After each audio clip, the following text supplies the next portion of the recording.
jualan. Ini harga pasaran oleh pihak kerajaan dengan lembaga hasil dalam negeri. So itu harga pasaran, ini harga jualan, perbezaan 15.2%. Yang dia jual hanya 8.6%.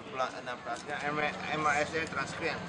Ya. Sungai Aceh. Sungai Aceh. So sini dekat kawasan sini dekat Sungai Aceh lah. So ia diambil alih oleh pihak kerajaan negeri pada tahun 86. Dan kami difahamkan dengan harga 1.7 juta ringgit. Tapi 30 tahun kemudian dah jual dengan harga 1.4 juta ringgit. Saya tidak faham macam mana harga dia bayar 30 tahun dulu 86 1.7 juta ringgit, 30 tahun kemudian lagi murah. Ini tak masuk akal. Dan itulah sebab bila kita cek dengan itu nilaian daripada pihak kerajaan pusat, kita perhatikan bahawa sebenarnya harga pasaran adalah sebanyak 16.6 juta ringgit. 16.6 juta ringgit. Bermakna Pedah telah kerugian 15.2 juta ringgit. Hari ini dia cakap dia jual, itu pengurusi Pedah, Dato' Syabudi, sebut bahawa dia jual kerana dia tak mampu bina rumah murah. Itu sebab dia jual dengan harga rendah. Dia rugi 15.2 juta kerana dia tak mampu bina rumah murah. Itu sebab hanya syarikat swasta boleh bina rumah murah. Saya nak tanya sama dia. Syarikat swasta dia hanya nak cari untung saja. Macam mana syarikat swasta boleh bina rumah murah tapi untung Pedah tak boleh buat? Kalau syarikat swasta boleh bina rumah murah dan untung, pasti Pedah pun boleh buat serupa. Kerana Pedah dapat wang daripada kerajaan pusat, ratusan juta. Dia ada wang daripada kerajaan pusat. Takkan mereka tak mampu bina rumah murah? Nah, itulah sebabnya kami tak percaya bahawa syarikat swasta boleh buat bina rumah murah dan untung, Pedah tak boleh buat. Dan dia pula cakap bahawa Pedah adalah bukan keuntungan, betul. Tetapi sungguh pun Pedah bukanlah sebuah syarikat, bukan keuntungan. Jangan lupa, Pedah pun bukan satu syarikat kerugian. Bukan syarikat, Pedah adalah syarikat bukan keuntungan. Sama juga Pedah adalah syarikat, sama juga Pedah bukanlah satu syarikat kerugian. Kalau Pedah adalah satu syarikat bukan keuntungan, ia juga adalah satu syarikat bukan kerugian. So itulah sebabnya kita tak faham macam mana dia boleh jual dengan kerugian begitu besar, 15.2 juta.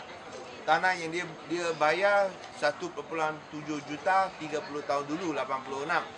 Dia jual dengan harga sekarang 1.4 juta ringgit.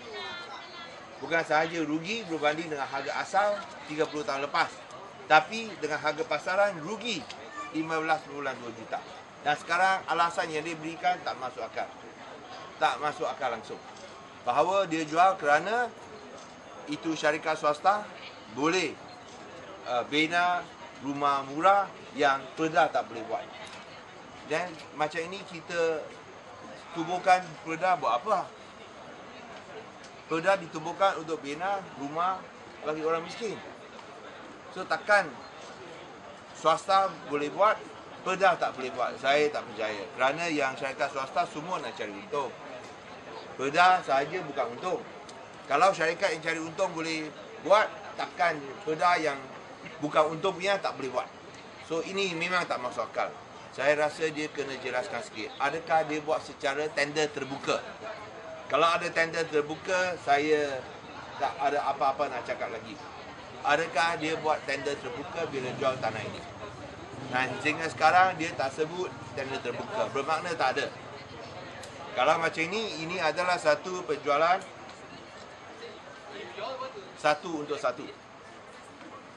Dan ini menimbulkan banyak persoalan.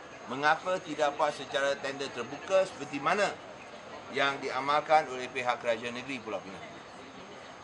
Okay. Any questions about this? Because tanah itu tanah bermasalah, iaitu tanah yang berdepan. Ya, tapi kalau tanah saya setuju.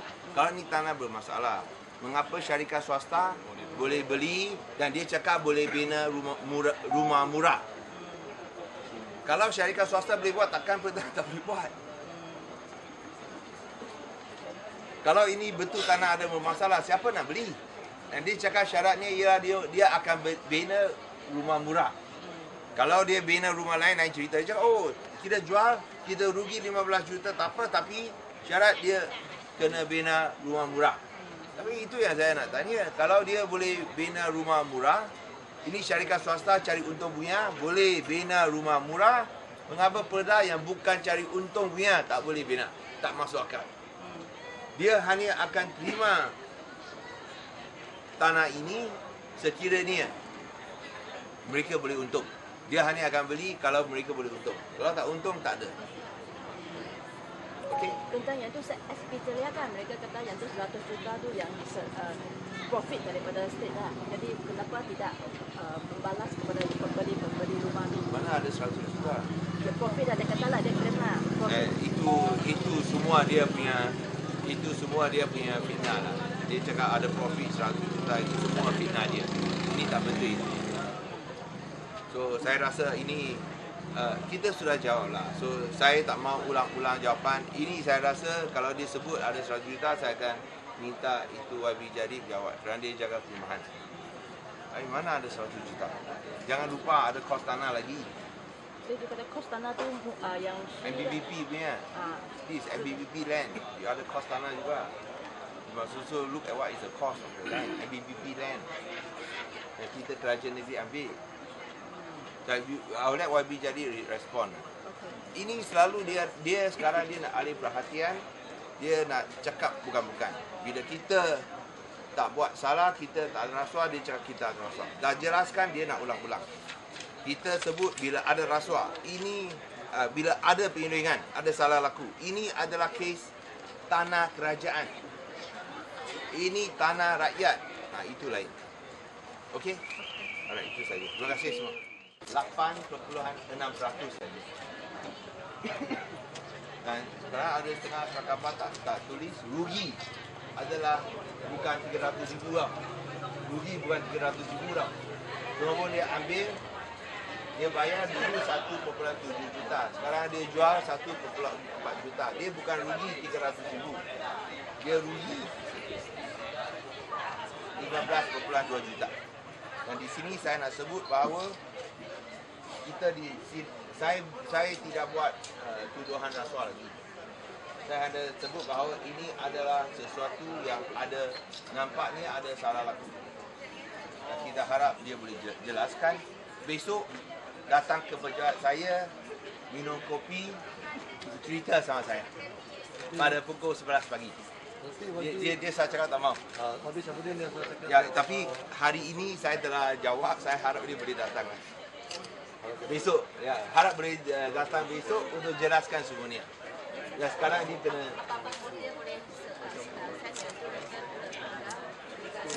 Tak apalah. Dia minta dia datang, bincang baik-baik, sembang. Saya akan bagi dia minum kopi. Untuk kopi pun baik-baik punya. Bukan biasa punya kita minum dia kopi. Supaya dia boleh jelaskan semua cerita baik-baik. Kita rela buat baik-baik. Jadi maksudnya ada akan tunggu dia di office? Masih akan tunggu dia di office. Pukul 11 saya tunggu dia. Ada temu janji dengan Dr. Syafudin. Kita akan berikan layanan yang baik sekali. Jangan bimbang. Okey? Baik, terima kasih. Okey.